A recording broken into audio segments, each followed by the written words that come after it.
Ok, goeiemôre julle. En baie welkom hier so aan die einde van Junie maand. Dit is goed om so saam te wees. Net so voor die vakansies draai. Vanoggend se boodskap, ek is nog nie heeltemal seker in my hart nie, maar ek het so gevoel dit gaan 'n twee reeks boodskap wees. Ek dink ek gaan volgende week weer oor praat, maar moet my nie daarmee hou nie. Maar dit het regtig in my hart geval, soos groot. Sien julle die prentjie daar, ek sal dit op die groep ook uitstuur, dat mense 'n bietjie daarop kan mediteer en fokus. Is Jesus jou couch of jou coach? En ek kan nie vir julle sê nie, jammer is weer een van daai dinge, partykeer, laas week toe Jaco vir my bid toe sê hy ons het 'n onkonvensionele, wat was die onkonvensionele, wat? Ek jammer, maar dis wat in my kop aangaan, as julle gewonder het. Dis as ek die Bybel lees, dan spring seker prentjies in my kop in. Die vraag wat ek wil julle moet oordink, terwyl ek hierdie stuk Bybel vir julle lees, die hoop in my hart is dat die Heilige Gees vir julle hierdie idee skep, deur wat julle gaan lees. Is hy jou couch of jou coach? Het jou Christendom dalk geword, ietsie wat jou 'n gemak gebring het? Hy maak my ryk, hy sort my lewe uit, ek bid, en dan sorteer hy vir my krisisse uit, want ek is 'n geseënde, en my lewe is vreedsaam en gemaklik en geseënd, want ek is 'n Christen. En Jesus is 'n couch waarop jy rustige rugby game kyk. Of is hy 'n coach wat jou laat hardloop om die palle en jou laat sweet en jy wil huil en jy wil opgooi en hy druk jou tot die limite van jou fitness, van jou gemakzones en hy druk jou om beter te vang en soms skree hy op jou. Soms straf hy die span om hulle te vorm en ons wil nie altyd dink aan Jesus as 'n coach nie en dis 'n baie moeilike ding en hoe jonger generasie jy mee praat oor hierdie, hoe moeiliker raak dit. Ek hou nie eens daarvan om hieroor te praat met mense ouer as ek nie, want hulle verstaan hierdie beginsel beter as ek en as ek met iemand praat wat in die weermag was, dan sê hulle net kaboutertjie bly stil, laat ons die preek en ek verstaan dit. Maar dis so 'n belangrike beginsel hoe jonger jy is in jou stap met die Here of in jou ouderdom op aarde, dat jy hierdie beginsel sal vasmaak en onder jou knie gekry en daarmee deel en sê dit is wat dit is. Want 'n jonger generasie verstaan glad nie ons God nie, want hierdie wêreld het nie voorbeelde vir hulle om aan vas te hou nie. Dis soos 'n kind wat nie 'n goeie pa het nie of geen pa het nie. 'n Kind wat 'n wrede pa in die huis gehad het en dan moet hy glo my God is my Vader en hy het niks om aan vas te hou om dit te verstaan nie. Dis 'n moeilike paadjie om te stap. As jy moet trou met Jesus en hy's die man wat vir jou sorg en jy het nog net mans gehad wat oor jou gedonder het en jou gemanipuleer het en jou misbruik het en jy verstaan nie wat 'n goeie man is nie. Dit is moeilik. Maar dit maak dit nie anders nie, dit is wat dit is. En so 'n klein verandering tussen die woord couch en coach. Daar's 'n klein verandering in daai twee woorde en tog maak dit 'n baie groot verskil. Julle sien dit, né? Dis wat ek wil hê julle die hele tyd moet dink soos ons hierdie skrif lees. 'n Klein verandering in jou lewe kan 'n baie groot verskil maak. Een lettertjie maak 'n reuse verskil tussen couch en coach. Nou, 'n storie, ek probeer aan 'n storie dink en dis die storie wat my opgekom het en wat in my vasstaan elke keer as ek aan hierdie dink, is dit soort van die storie wat by my opspring. En ek kan regtig nie, ek het hard probeer dink aan die scenario, want 'n storie sonder agtergrond is maar 'n vaag storie. Maar ek is nie die beste storieverteller noodwendig nie, ek is meer op feite gebaseer, maar ek onthou hierdie storie asof dit gister was. Moeilike naweek met my pa gehad en hy's regtig klaar. Ek vlieg volgende Sondag na die diens vlieg ek bietjie met my pa te wees. En so of met my ma te wees. En so dit gaan goed wees. Maar terwyl ek dink aan stories, kom hierdie storie by my op en ek kan nie onthou wat ons verkeerd gedoen het as seuns nie. Ek kan nie onthou wat die scenario was nie, maar dit wys jou net wat ek oor my pa gedink het. Maar ek onthou ek daag by die huis op met my vriende en ons het iets verkeerd by die skool gedoen. Ergens is daar 'n briefie en ergens is my pa iets teken en my vriende is daar saam met my en my antwoord is, maar pa, ons het almal. Maar pa, almal van ons, pa, die hele klas, ek gaan nou vir julle jok, want ek kan nie die scenario onthou nie, maar dit was iets in die lyn van, maar pa, ek en Sean, ek en Henny, ek en my pelle, ek en die hele klas, Dit was nie net ek nie, ek is nie die verkeerde een nie, ek is nie 'n slegte ouetjie nie. Ons almal saam met hierdie dinge gedoen. En ek onthou die scenario soos my pa na my kyk en na my vriende kyk en sê, jou vriende, jou klas is nie my kinders nie. Hulle gaan dalk nie vandag huil nie, maar jy gaan. Sê vir jou maatjies, totsiens, en gaan wag in jou kamer vir my. En ek onthou dit, want dit was so onregverdig. My maatjies het nie geraas gekry nie, en dis hoekom hulle moes saamkom, want hulle kon my pa wat onredelik is, help verstaan, en dit het nie gewerk nie. En ek onthou so duidelik, dat die gevoel in my hart, na daai episode, was, as my pa praat, is dit nie soos wanneer my vriende se paas praat nie. As my pa iets sê, is dit nie soos wanneer my vriende se paas iets sê nie. Dis anders. En julle weet nou al wat die woord anders beteken, hè? Heilig. As my pa praat, is dit nie soos wanneer my vriende se paas praat nie. My vriende se paas sal sê, moenie dit doen nie, en ek waarsku jou, en asseblief moenie, en hier's vir jou 'n roomys, ek soebat asseblief, en hier's vir jou, asseblief, my vriende se paas se praat is nie dieselfde as my pa se praat nie, my pa sê moenie, ek waarsku jou, en dan was dit te laat. Nie dat my pa baie rede gehad het om my te straf nie, ek was 'n baie soet seentjie, baie soeter as enigeen van julle, maar die kere wanneer hy met my gepraat het, het ek hom so lief gehad dat ek wou nie, en ek was ook 'n bietjie bang. Van julle manne hou van pakslaa en julle doen dinge vir pakslaa. Ek was 'n bietjie 'n softie. Ek het nie so baie van pakslaa gehou nie. En ek het geweet my pa sal doen wat hy sê.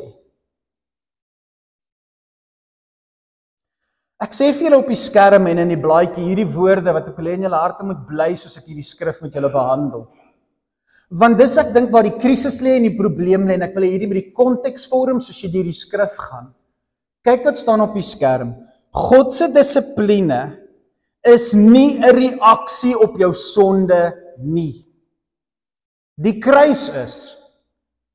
Ek dink baie van ons probleme wanneer ons gaan fokus op die dissiplines van God of hoe God met sy kinders werk, is ons dink dat wat met ons gebeur is of die duiwel, en dis is die verkeerdste ding om te dink. Ek het nie waar daai leerstelling in die kerk ingekom nie, bestraf die duiwel en hy sal van jou afwyk. Het niks met die meeste van die goed te doen waaroor ons die duiwel bestraf nie. Het alles met die sonde wat jy nou gaan doen, niks met die omstandighede wat jy in die gesig staar nie. Het alles te doen met wat jy wil aanvang. Maar in 'n geval, of ons bestraf die duiwel vir wat met ons aangaan, die duiwel het my kar gesteel, die duiwel het die siekte gebring, die duiwel het. Waar kom dit vandaan nie? Of ons dink die Here straf ons as gevolg van die sonde in ons lewens en ons sonde het opgehoop en nou straf hy ons, so asof ons in die Ou Testament bly, asof daar nie 'n nuwe verbond geskryf is nie. Bly ons in hierdie denke van Israel waar die wet ons vorm en as ons die wet breek dan kom straf. Asof ons nog onder die wet staan. En omdat ons as Christene nie ons Bybel lees nie of nie verstaan nie of verkeerd geleer word, is dit ons twee keuses wanneer slegte goed met jou gebeur, is dit of die duiwel straf hom en dan dit sal beter gaan en jy sal weer op die couch gaan sit, of dis Jesus wat die stok uithaal en jou slaan want jou sonde is te veel, en dit is so ver van die waarheid af, dis nie eers snaaks nie. God se dissipline is nie 'n reaksie op jou sonde nie, daai is 'n reaksie op. Wat het hy gedoen omdat jy 'n sondaar is? Hy het vir jou kom sterf en daarmee afgereken. Jy wil weet hoe voel God oor die sonde wat jy hierdie week gedoen het en hierdie week gaan doen? Hy het vir jou 'n prys kom betaal. Dis so shocking, dit met jou in trane laat uitbars, dat sy woede op jou sonde, op sy seun uitgegiet is, op homself, op hom uitgegiet is, op die mens wat sy beeld dra, uitgegiet is, sodat jy nie daai pak hoef te kry nie. Nee, soos, ek onthou my sussie het my vertel, want sy was in dieselfde skool as ek, maar 7 jaar, en dit was baie min meisies. En dan doen my sussie iets verkeerd in die tegniese plek waar sy was, en dan sy ergens iets nie reg gemaak nie, en dan sê die onderwyser daarvoor, en sê, okay, Lily didn't do this right, that's punishment, who's going to take her punishment for her? Dan word die onderwyser nie my sussie slaan nie, want sy's 'n meisie en sy's mooi en weet pap en alles, dan moet die seuns opstaan om vir haar pak te kry. En dan storm die seuns en beklei want wie ook al pak slaag kry vir die meisie is nou, is hy pak gekry vir die meisie, en die seuns het beklei om pak te kry vir 'n meisie.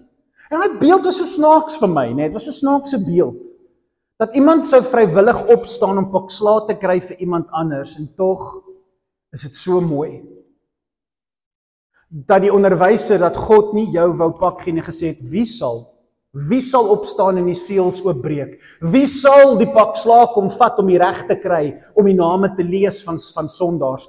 Wie sal die pak slaag kom haal? En niemand wou ja sê nie. Daar was nie een regverdige mens wat dit kon dra nie. Toe sê God, dan doen ek dit maar self.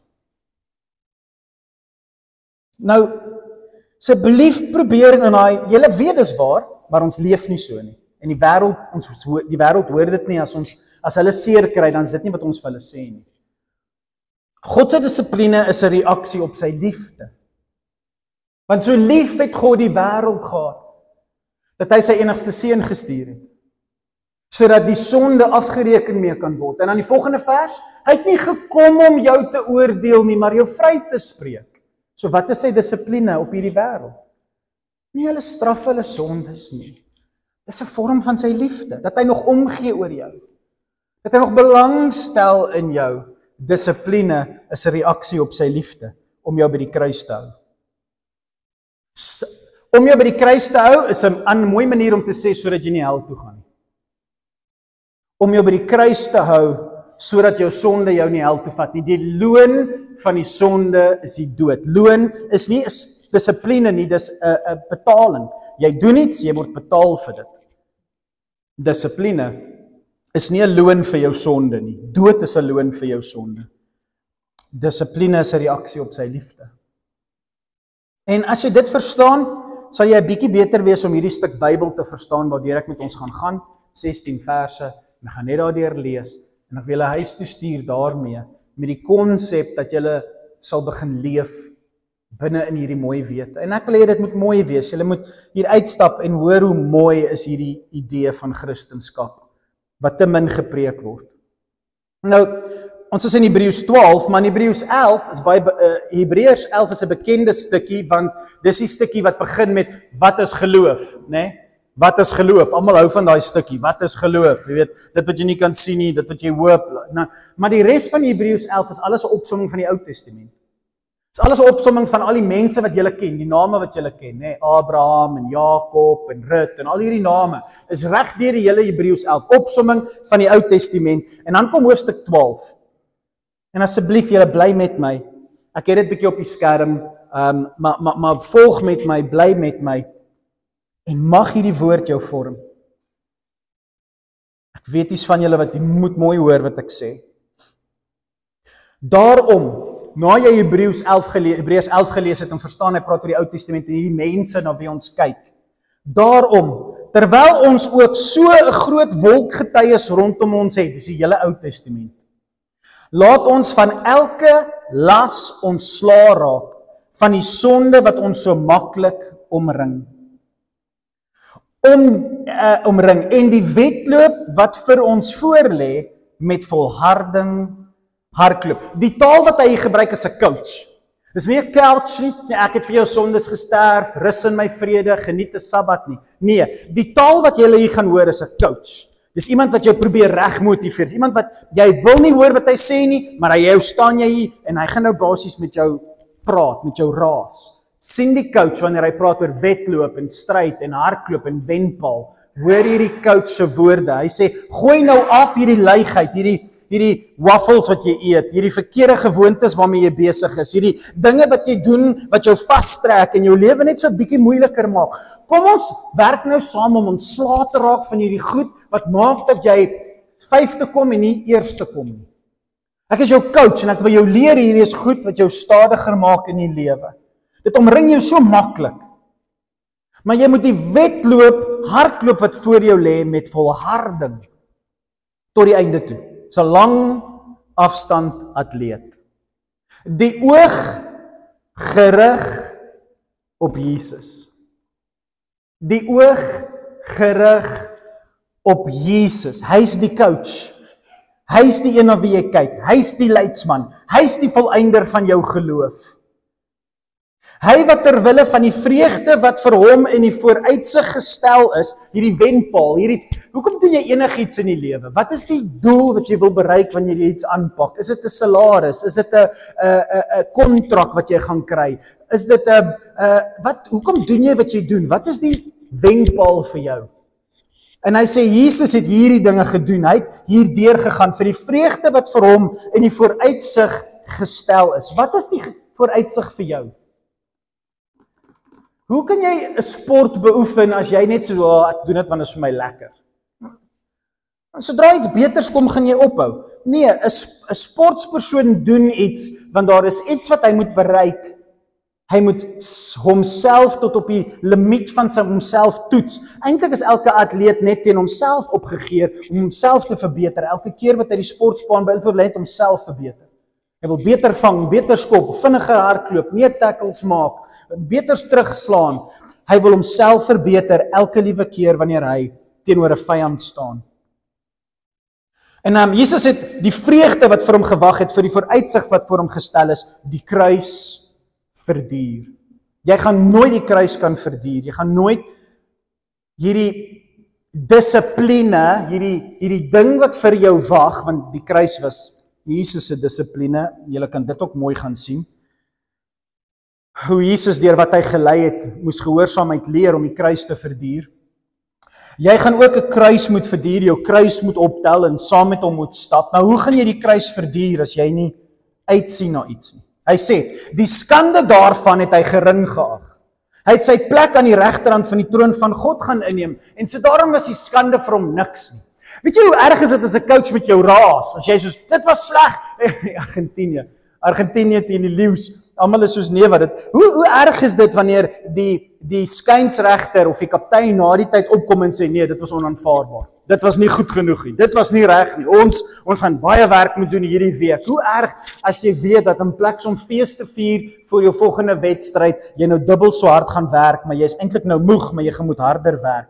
Hierdie skande wat op jou sit, wanneer jy die sonde las op jou skouers ervaar, en dan voel jy dis 'n skande. Maar onthou nou, waarmee is hy besig? Waarmee is hy eintlik besig? Jy gaan die skande verduur, want dis nie waarmee hy besig is nie. Hy is besig om sy plek aan die regterhand van die troon van God in te neem. OK, dink inderdaad aan hom, wat so 'n vyhandigheid van die kant van sondaars teen hom verduur het. Dink aan Jesus. Wat niks verkeerd gedoen het nie, wat goed geleef het en 'n goeie mens was en tog so plat geslaan was deur hierdie wêreld. Dink aan hom, voordat jy weer kla. Voordat jy weer sê, Here, hierdie duiwel ry my holrig, die duiwel is weer los. Here, hier, ek weet nie, die Satan en die demone en die politiek en voordat jy weer so negatief raak omdat jy jouself so jammer kry omdat die wêreld so hard is op jou en jy net nie kan voorkom nie. Dink aan wat Jesus deurgegaan het. En sit bietjie een en een by mekaar en vra vir jouself as 'n Christen, wat verwag jy van Christendom? Wat is jou verwagting van Christendom? Want jou verwagting behoort presies dieselfde te wees as Jesus se. Anders weet jy nie wat se godsdiens jy mee besig is nie. En hy sê hier, hy wat ter wille van die vreugde wat vir hom vooruitsig gestel is, die kruis verduur het, die skande daarvan gering geag het en sy plek kom opneem het by God. Dink inderdaad aan hom wat so 'n vyhandigheid van die kant van sondaars teen hom verduur het, sodat julle nie geestelik moeg raak en uitsak nie. Hoekom dink ons aan Jesus? Wel, die Bybel ken jou. Jy lees nie die Bybel nie, die Bybel lees jou. Jy gaan moeg raak. Jy gaan uitsak. Die dissipline van God gaan te veel raak vir jou.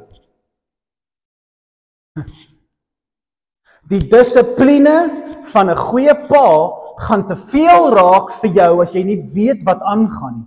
'n Tiener gaan rebelleer teen 'n goeie vader as die tiener nie sien wat hy moet sien nie. Daarom pa, spandeer tyd met julle kinders. Laat hulle sien hoekom jy doen wat jy doen. Laat hulle verstaan dat jy verlief is. Moenie net druk nie, bederf. Daar's so 'n balans binne in ouerskap, is so 'n moeilike ding. Maar as 'n kind nie verstaan nie, as jy net rigied is, as jy 'n sergeant in die huis is en jy is net die hele tyd besig om die wet neer te lê, dit kinders gaan moeg raak. Die Here weet dit oor jou. Die Here weet as jy nie bid nie, as jy nie Bybel lees, as jy nie in die kerk sit nie, as jy nie met Christene kuier nie, en die dissipline van die Here word op jou neergelê, gaan jy soos los my.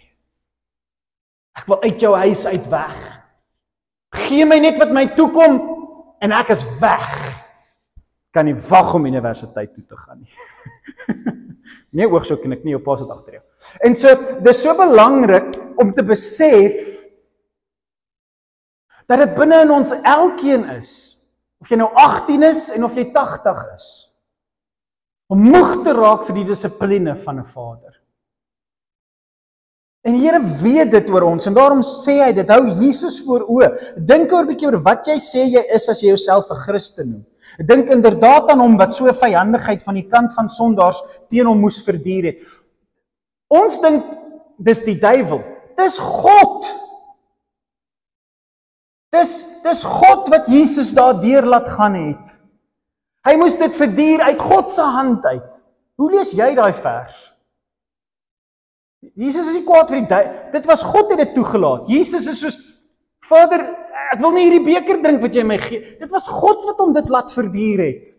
En so sy argument was nie oor die duiwel nie. Die duiwel is afgereken nog vinnig na hy gedoop is. Die argument was teenoor die Vader van alle dissiplines. Ek verduur jou dissipline. En dis baie om te dra. En hy sê dit hier, dink inderdaad aan hom wat so vyandigheid van die kant van sondaars teen hom moes verduur het, sodat julle nie geestelik moeg raak en uitsak nie. Come on, julle. Vers 4, julle het nog nie, ek hou nie van vers 4 nie, dis so 'n coach ding, dis so 'n rugby ding, ek onthou my rugby daag, ek het niks van my coach gehou nie, dis so 'n coach ding wat hier gesê word. Coach, ek's moeg, my bene kan nie, ek bewe, ek is moeg, coach. Joh, ons coaches, toe ons op skool was, het ons nooit oor boelies gepraat nie, want die wat oor boelies moes praat, was die boelies. Die onderwysers was die boelies. En ek's moeg, coach, ek kan nie hardloop nie. Kom, Fetty! Kom! Joh! Hoe erg is dit wanneer die persoon na wie jy kyk jou so plat bly slaan? En dit was wreed. Dit was aardse vaders. Dit was mense se dissipline. En dan kom God hier in sy woord en hy sê, jy wat sê jy's moeg vir my. Jy wat sê jy dra 'n swaar las. Jy wat sê jy kan nie finansiëel voorkom nie. Jy kan nie met siekte en gesondheid voorkom nie. Jy wat sê jy word net plat geslaan en jy probeer en dan word jy plat geslaan. Jy probeer, word jy plat geslaan en jy gaan net opgee want dis nie die moeite werd nie. Jy wat sê jy's moeg. Vers 4. Julle het nog nie ten bloede toe teestand gebied in julle stryd teen die sonde nie. En daai coach wat my so sleg gesê het, was reg, alhoewel sy metode dalk verkeerd was. Hy was reg, want toe het ek maar weer om die veld gehardloop. Toe het ek is nie dood gegaan nie. Ek het toe nog 'n bietjie gehardloop, ek het toe nog gespeel, ek het toe nog uitgehou, ek het die dag toe klaar gemaak. Ek het toe nie opgegee nie, want hy het my nie laat opgee nie. Hy het my verkleineer en verneder totdat ek dit gedoen het. En ek het dit gedoen. En hy skryf hier en hy sê, wie is jou coach? Wie help jou om daai ekstra myl te hardloop? Wie help jou om jou te vorm, om jou te kry tot op die beste? Wie is daai? Wie doen dit vir jou of sit jy op 'n couch? Niemand nie, daar's nie 'n coach in my lewe nie. Het jy al ten bloede toe teestand gebied teen jou stryd? Nie een, ek het verseker nie.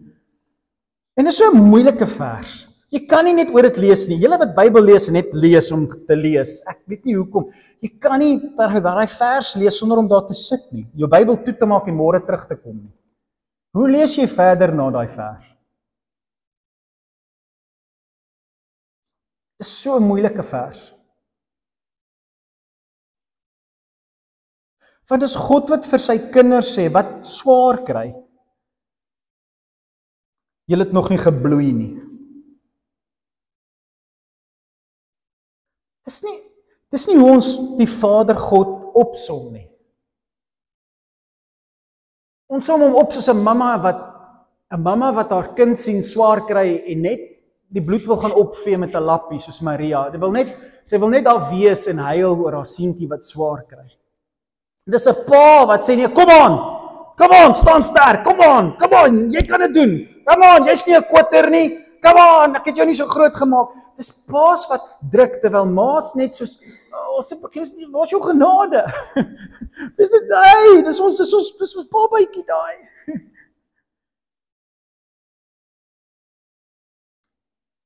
Kan nie sonder 'n pa groot word nie. Jy kan nie sonder 'n pa Christen wees nie. Ek dink die kerk probeer God in 'n ma verander. Want ma's het soveel mooi goed omtrent hulle. God is 'n coach. En hy sê jy het nog nie gebloei nie, so gaan maar terug game toe. Hoe lyk dit? Jy seer, jy het 'n shiner. Okay nee, jy's nie dood nie, daar gat jy, gaan terug. Ons wil dit nie hoor by God nie. Ons wil nie in die kerk sit en dit hoor nie. En daarom sit ons op rusbanke. Julle het nog nie ten bloede toe teestand gebied in julle stryd teen die sonde nie. En so daarom kry julle swaar. Daarom is die dissipline van God se hand nog steeds oor julle, want julle speel nog steeds met goed wat julle lankal oor mee moes gefight het. En vers 5. En julle het die aansporing wat julle as kinders aanspreek heeltemal vergeet. Aansporing, coaching.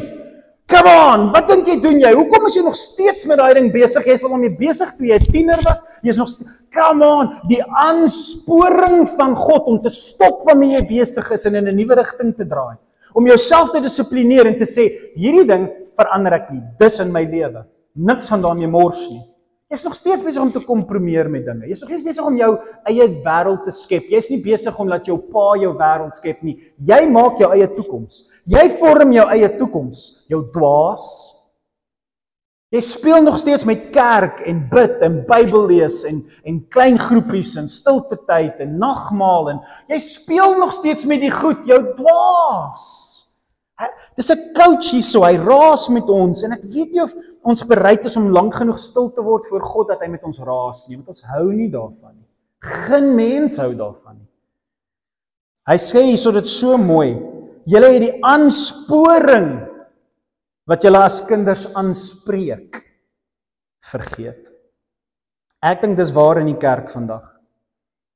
Ek dink die kerk is vol mense wat sê, "Jy praat net mooi met my, ek is moeg pastoor." Jy weet niks, julle pastore sit en niks doen. Jy weet nie hoe moeilik is daar buite nie. Gee my net moed vir die week wat kom. En so wat Jesus vir jou probeer sê is, die moed wat ek jou gee vir die week wat kom is, ek is in jou moeilike week. Dis ek.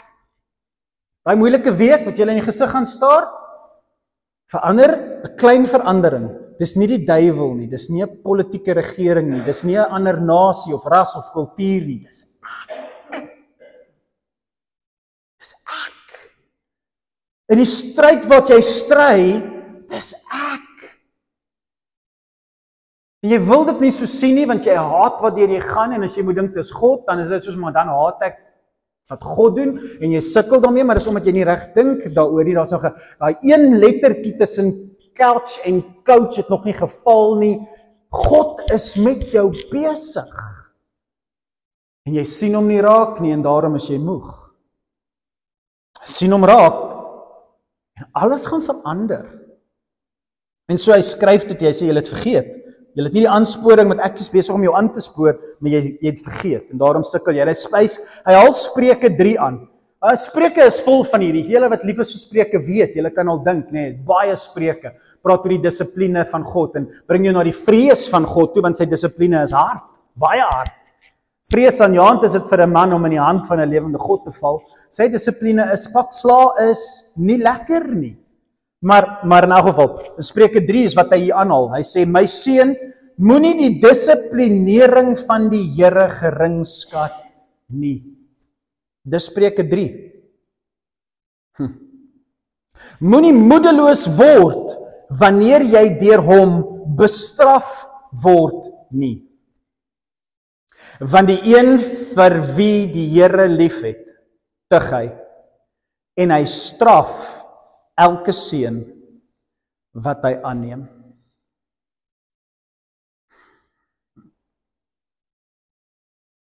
Moenie sy dissipline geringskat nie. Weet julle wat vra jy as jy daar kom? Hier's 'n eerlike vraag en ek wil hê jy moet dit vir jouself probeer antwoord en agterkom hoe moeilik dit is om 'n antwoord te kry. Waar straf die Here jou? Wat is die straf van die Here op die oomblik in jou lewe? Want vra iemand soms daai vraag, dink 'n bietjie aan hoe gereeld vra ons daai vraag vir mekaar. Ons moet daaroor praat in ons klein groepe. Vertel my 'n bietjie van waar straf die Here jou? Ons wil praat oor waar die Here ons seën, ons wil oor die wonderwerke praat, die genesing, die kontrak wat ons gekry het, die nuwe lewe en die liefde en die prestasies van ons kinders. Ons wil praat oor die goeie dinge, maar waar straf die Here jou? Sien jy dit raak? Weet jy waar dit bestaan? Of is dit die duiwel? Of is dit net die Here wat vir jou kwaad is oor jou sonde?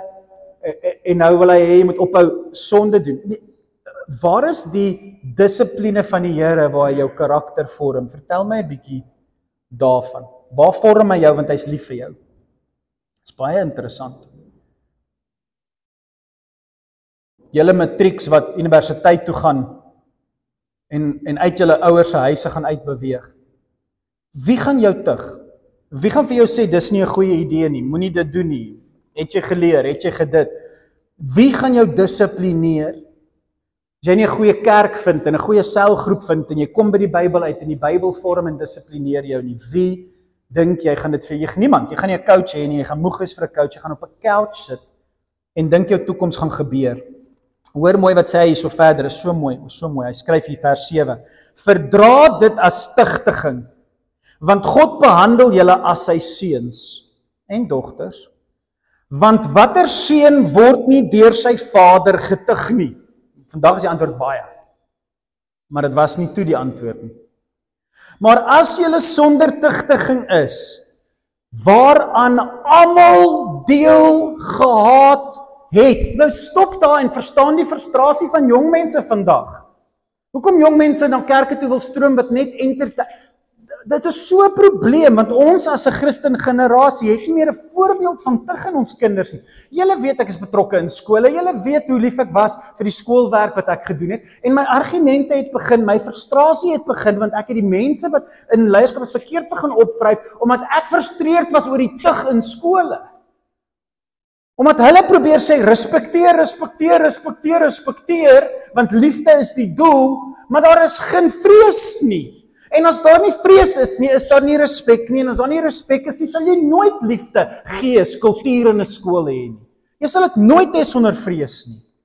Want vrees lei na respek en respek lei na liefde, en as jou kind nie tug sien nie, as hy nie tug verstaan nie, hoe kan hy respek hê vir jou?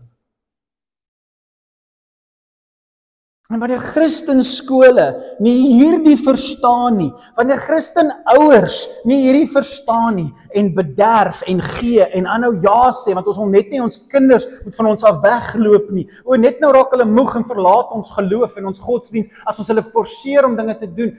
Wat is jy besig om vir jou kind te sê? Luister mooi. Almal verstaan mos wat tug is. Dis nie waar nie. Kom aan, groot manne.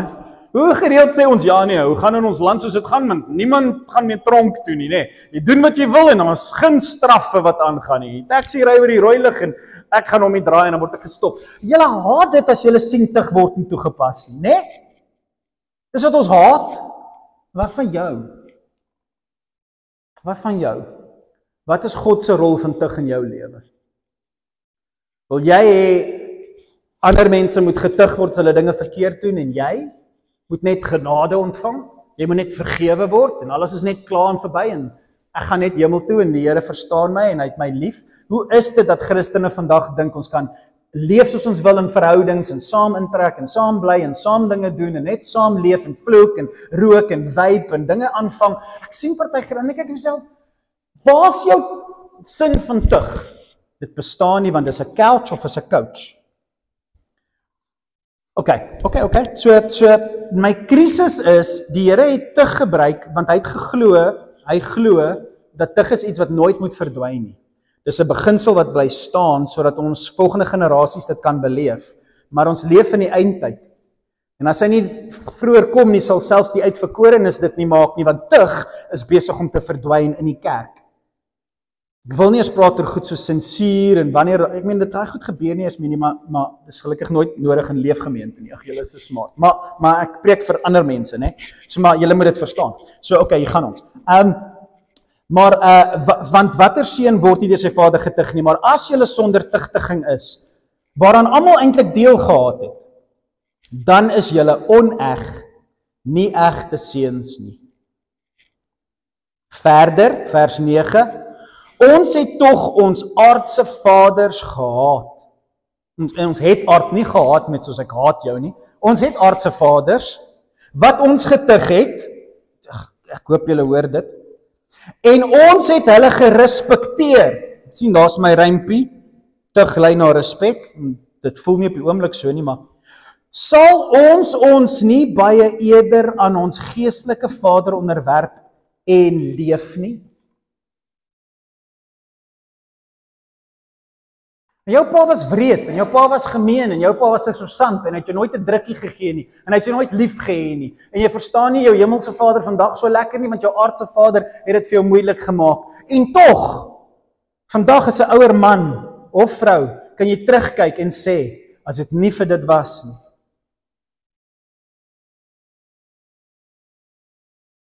Sien jy raak hoe God jou dissiplineer? Want as jy dit nie raak sien nie, gaan jy God nie respekteer nie.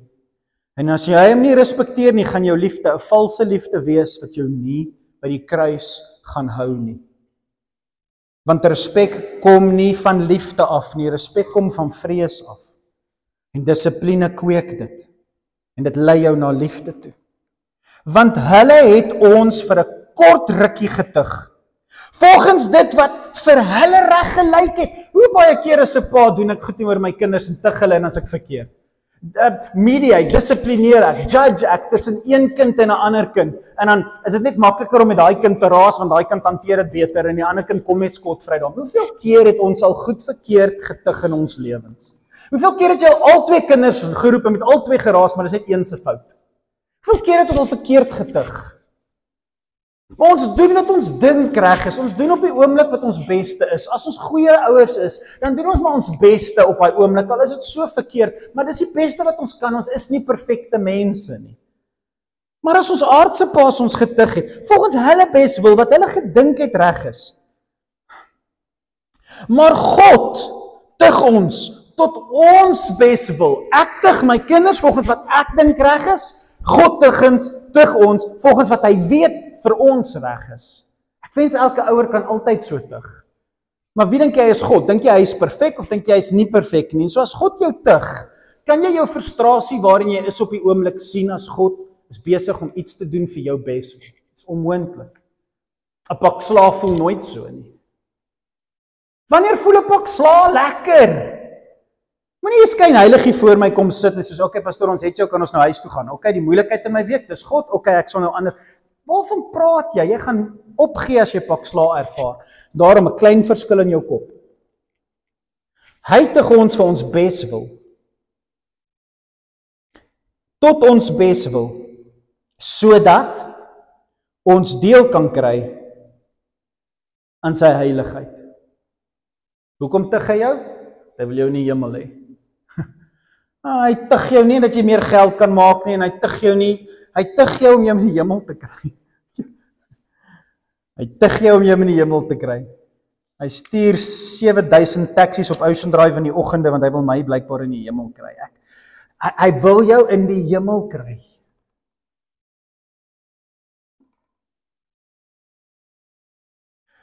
Vers 11. Op die oomblik lyk elke tugtiging wel nie of dit blydskap bring nie. Wys my 'n kind wat nee kry by sy pa en sê, "Ag, ek is so lief, jy's so awesome papa, hoor." Op daai oomblik, dankie papa vir jou nee, jy's super great. Kom maar wys vir my daai kind en ek wys vir jou iemand wat haal hom van Ritalin af. Okay, hy's op medikasie wat hy nie op moet wees nie. Op die oomblik lyk elke tugtiging wel nie of dit blydskap bring nie. Geen kind dink wat jy doen is reg nie. Jy dink nie wat God doen is reg nie. Jy dink jy weet beter as God. Daarom dink jy dis die duiwel.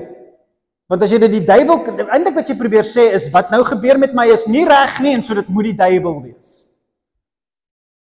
Plek dat jy daai lettertjie verander en verstaan, dis presies wat met jou gebeur, is presies wat God wil hê met jou moet gebeur. Want jy is besig om gevorm te word, en wanneer jy dit snap, en leer, en groei, en stoei, en beklei, gaan jy bly wees as swaar tye kom. Dit maak nie sin vir, okay. Petrus se preek is 'n preek vir 'n ander dag. Wees bly as tigtiging oor jou kom. Op die oomblik lyk elke tigtiging wel nie of dit blydskap bring nie. Ja, ons bly in Suid-Afrika en dit lyk nie lekker nie. Dit bring droefheid. Dit bring droefheid. Ek het nie die Bybel geskryf nie. God bring droefheid oor jou lewe. Vir jou beswil, sodat jy soos hy kan wees. Dit voel soos droefheid. Moenie alle droefheid toeskryf aan die duiwel nie. Eintlik moet jy geen droefheid toeskryf aan die duiwel nie. Geen. Ek weet nie eens hoekom hy feature in jou godsdiens nie. Hy is verslaan en 'n dienskneg. Hy het geen mag nie. Die Here het alle mag en krag aan hom gegee. Hy het dit gesê by die hemelvaart, glo dit. Later lewer dit egter 'n vredevolle vrug op vir hulle wat Daar's die woorde. Daar's die woorde. Dis nie 'n les wat jy leer, jy skryf matriek en jy's klaar nie. Want jy gaan matriek skryf en dan gaan jy universiteit toe. En good news vir julle graad 12, universiteit is so klein bietjie moeiliker as matriek. Maar daar kom lekker saam met dit. Maar soos wat die lekker vermeerders, weet jy wat, as jy agterkom God seën jou baie. As jy agterkom God is baie goed vir jou, moet jy vra, maar wat's my dissipline dan? Want as dinge lekkerder raak, dan is dit omdat hy my wil help om te verdra wat nou moeiliker moet raak. Jy sien, dis hoekom hy sê leer mense wat ryk is hoe om ryk te wees. As jy meer geld het, jy verstel om meer weg te gee. En dit beteken dis moeilik om weg te gee. En daarom gee hy vir jou meer sodat jy ook net kan geniet. Want jy moet gee en hy wil hê jy moet daarom geniet om te gee. Dit is 'n simpel voorbeeld, ek weet, maar dis 'n voorbeeld wat in die Bybel baie keer gebruik word, daarom gebruik ek dit. Hoor hierdie woorde julle en laat dit diep sink. Later lewer dit egter 'n vredevolle vrug. En nou word jy vrede binne in jou swaar kry. 'n Vredevolle vrug op vir hulle wat daardeur ingeoefen is. Ingeoefen is. Coach, jy speel teen 'n groot sterk span, hierdie boelie is 'n reus en jy's bang, maar jy's ingeoefen vir harde tackle. Jou skouer, jou sleutelbeen het gebreek by jou vorige oefening. Jy het so hard getackle dat jy's deur pyn en nou as daai loumou voor jou staan, dan tackle hierdie klein ouetjie hom want hy's ingeoefen vir seer kry. Jy staan in die bokskryt en jou coach het jou al genoeg in die gesig geslaan. Jesus sou jou nooit in die gesig slaan nie. Sê wie? Jy het tog nie gebloei nie. En hierdie wêreld is 'n wrede plek. En as God jou op jou knie bring in jou binnekamer en hy slaan so 'n bietjie aan jou en hy druk so 'n bietjie daar aan dinge wat nie lekker is in jou lewe nie. Dis seer. Moenie jou Bybel toemaak en opstaan en gaan werk nie. Bel die werk en sê jy gaan laat wees, hier's 'n krisis in jou lewe. Laat hy daar sit en sy vinger druk. Vir jou sê, werk hier aan, dit gaan jou siel kos as jy nie ingeoefen raak aan hierdie ding. Hierdie ding gaan jou huwelik kos. En dan gaan dit jou siel kos. Want al wat jou reg ophou is jou vrou. Al wat jou reg ophou is jou kinders. En verloor jy jou vrou en jou kinders en kyk wat gebeur met jou siel. Jy dink jy gaan met die nagmaaltafel speel en kerk toe kom en nagmaal gebruik en soos ek gaan hemel toe, verloor jou familie en kyk wat gebeur met jou. Hy gaan jou dissiplineer. Fokus op wat belangrik is. Jy kan nie bekostig om nie ingeoefen te wees in die dissiplines wat ek oor jou bring nie. Dit gaan jou te veel kos. Dit wat dis wie ingeoefen is in die seer van hierdie lewe, hulle dra 'n vrug van geregtigheid. 'n Goeie verhouding met God. Bring maar wat jy wil bring, ek is okay. Bring enige span in hierdie wêreld, ons kan teen hulle speel. Ons is ingeoefen vir julle. Bring maar.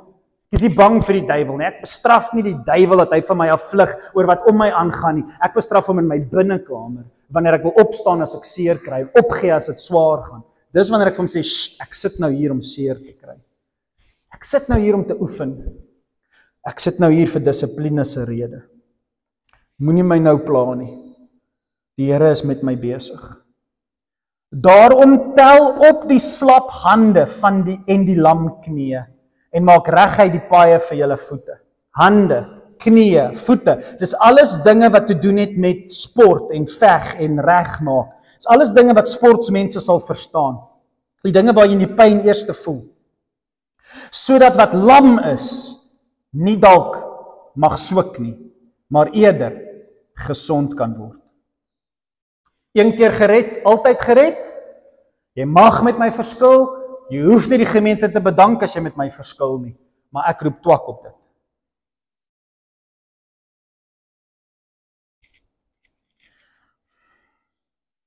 Jy mag dalk swik. Jy mag dalk so hard val, dat jy die wedren heeltemal mis en nie die wenstreep haal nie. Dis die gevaar van 'n kind wat nie gedissiplineer wil word nie, is want hy dink ek het dit nie nodig nie. My God het gesterf dat ek op 'n bank kan lê en TV kan kyk die hele dag. Jy mis die punt, jy gaan swik wanneer die vyand voor jou staan en hy tackle jou, gaan jy dood neerval en jy gaan nie die game se einde haal nie. En daarom as ek jou nie dissiplineer nie, is jy nie my kind nie. Wie gaan help toe? Mense wat nie sy kind is nie. Wie sê hy gaan help toe? Dies wat nie in my dissipline kom staan nie. You're illegitimate child, jy is nie 'n kind van God nie. As jy sy dissipline wegslaan, gaan jy dit nie maak nie. En wie dissiplineer hy? Sy kinders. Sy kinders word gedissiplineer. Hy sê hierso, streef na vrede met almal en na heiligmaking. Streef na vrede met almal, want dis die mense daar, dis die almal wat jou laat swaar kry. Dis die almal wat jy voor kwaad is, die duiwel is in almal. Streef na vrede met almal, want God is besig om deur hulle te werk met jou. Streef na vrede met almal en na heiligmaking. Wow. Waarsonder niemand die Here sal sien. Jy kan hom nie sien sonder dissipline nie. En dan gee hy 'n opdrag aan kerk, veral kerkleierskap of mense wat bietjie gevorderd is in die geloof en jy bietjie 'n paar jare gestap het en jonger Christene om hulle het. Hy praat bietjie met die diakens, herders, weet ons wat al bietjie meer Bybelkennis of 'n groter pad gestap het met die Here en bietjie meer wysheid het. Hy sê sien toe. Hy praat met jou wat sê jy het al geleer oor hoe die Here werk. Sien toe. Sien toe. Dis jou werk soos 'n pa wat sy kind moet dissiplineer. Jy het 'n werk binne in Christendom om te dissiplineer. Jy het 'n werk om te dissiplineer.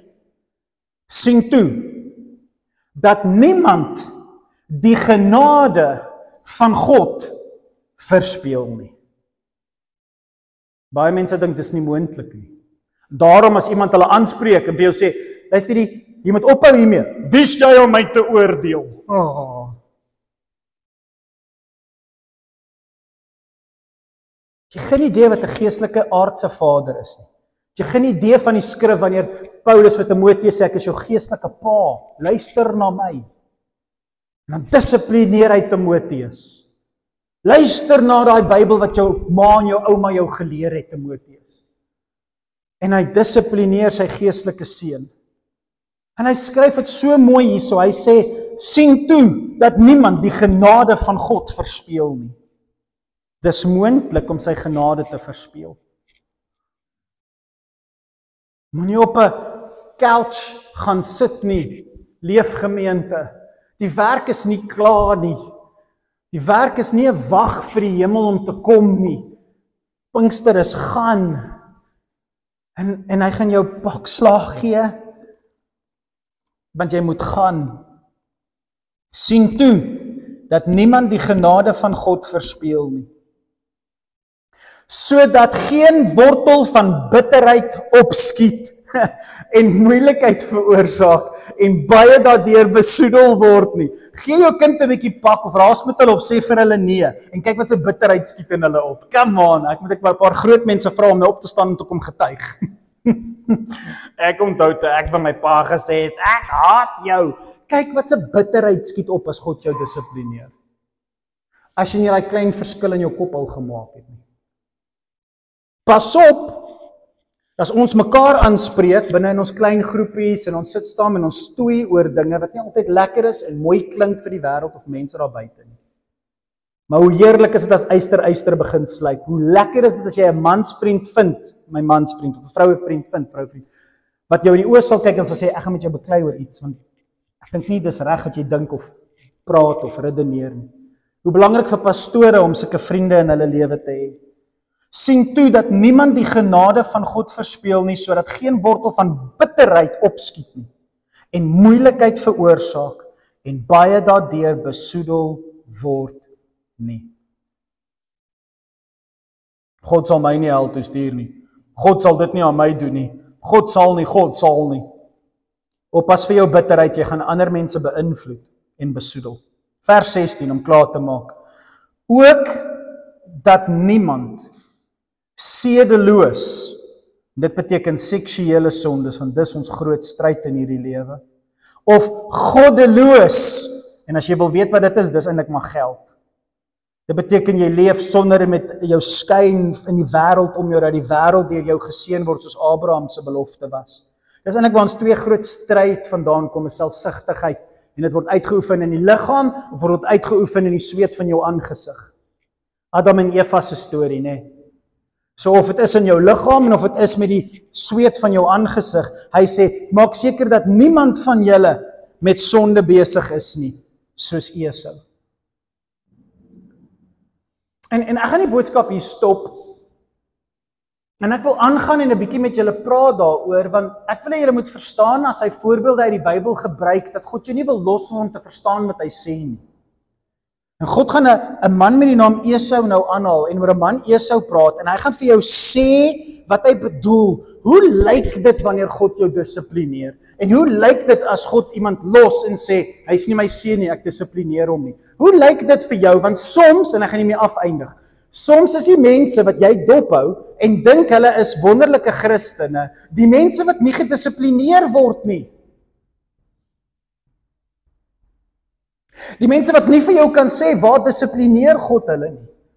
Want dit lyk asof dinge nie te swaar gaan in hulle lewe nie, want alles is net wonderwerke en mooi. En dan kyk ons na Christene wat deur loutere hel gaan, soos Jesus toe hy op aarde was, en ons dink, kyk wat se sondaars is hulle. Hy moet blind wees as gevolg van sy sonde. En intussen tyd is hy blind, sodat die Here verheerlik kan word deur hom. Oppas na wie jy kyk as 'n voorbeeld van Christendom. In ons stukkie vandag het hy gesê, hou Jesus voor oë. Wat die kruis gesien het en 'n vreugde ervaar het om swaar te kry sodat hy kon bereik wat hy moes bereik. Hou Jesus voor oë. Moenie na ander Christene kyk. Jy Christen wat swaar kry en sê, maar ek is nie 'n slegte mens nie. Ek doen wat reg is. Ek offer op. Ek gee waar nodig is. Ek doen my bes. Ek kan nie verstaan nie. Wie hou jy voor oë? 'n Klein verskil gaan 'n klein verandering gaan 'n groot verskil bring in hoe jy jou siel tot 'n vrede kan bring. En ingeoefen kan word tot die vrug van geregtigheid. Sodat jy na heiligmaking by die kruis kan bly. Christen in hierdie week gaan stoei met hierdie idee. Vat dalk die blaadjie en werk die preek vooruit, soos ek volgende week wil fokus op die res van hierdie. Werk die preek vooruit te gaan worstel met hierdie skrifversies en kyk wat sê die Gees van God vir jou soos jy hiernatoe kom volgende week. Om te kom sit en te kom vra, Here, moet ek aanvaar wat met my aangaan? Is dit U? Help my om te sien. Wil ek sit, of is ek reg om te beklei? Is U besig met my, of is U nie besig met my nie? Kom ons bid saam. Hemelse Vader, ons wil U vra om ons te help om, soos wat ons in die middel van 'n jaar kom, mense is moeg, dis winter, mense is moeg, mense, dis eksamentyd en daar's soveel dinge wat in ons wêreld aangaan, ons is moeg, Here. En is dit nie juis wanneer 'n coach op sy ergste is, is wanneer sy span op hulle moegste is nie. Is dit nie wanneer ons die meeste grief en meeste haat of meeste droefheid ervaar, wanneer hy ons druk in tye wanneer ons wil sê, los my, ek is moeg. Here, wil die leefgemeente help om in die tye van winter hulle sterkste geestelike somers te beleef nie. Dat God is met my besig. Hy vorm my vir my toekoms. Hy vorm my om my hemel toe te vat. Hoe bevoorreg is ek om wanneer ek moeg is, 'n God te hoor sê, come on, staan op, gaan verder. Wanneer ander mense sit, Here, help leefgemeente om te staan. Ek gee vir ons die insig en die wysheid om nie bitter te word as U ons druk nie, maar dankbaar te wees dat U my ag om my te dissiplineer. Dankie Vader vir elke hand, al voel dit hard, elke seer in my familie, elke siekte, elke krankheid, elke swaar kry wat ons beleef, soos ons net probeer om brood op die tafel te sit. Vader, verander ons denke, dat ons U dade sal sien in ons lewens, en ons sal verheug dat U besig is om ons iets te maak wat die wêreld nodig het. Manne van inbors, mense met krag, mense wat kan gaan veg op die voorlyne, mense wat kan stoei teen die opposisie wat voor hulle staan, en weet, my God het my voorberei vir die eindtyd. Maak ons sterker, Here.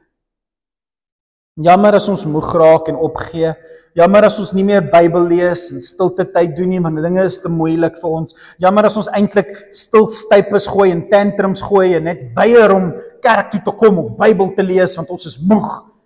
Here, wil U genade oor ons stroom en ons net vergewe vir ons hardkoppigheid, sodat ons nie U genade verspeel nie. Help ons as paas, om ons vrouens lief te hê met rigting. Help ons as paas om ons kinders lief te hê met rigting. Help ons as werkende mense om die werknemers lief te hê met rigting, sodat dissipline deel sal wees van ons totale lewe. Ons sê vir U dankie daarvoor en ons prys U daarvoor in Jesus naam. Amen. En amen. Dankie daarvoor, gaan stoei met 'n halwe preek en ek's baie lief vir julle. Ek sien julle volgende week en dan stoei ons verder met God se dissipline. Couch of coach. Totsiens.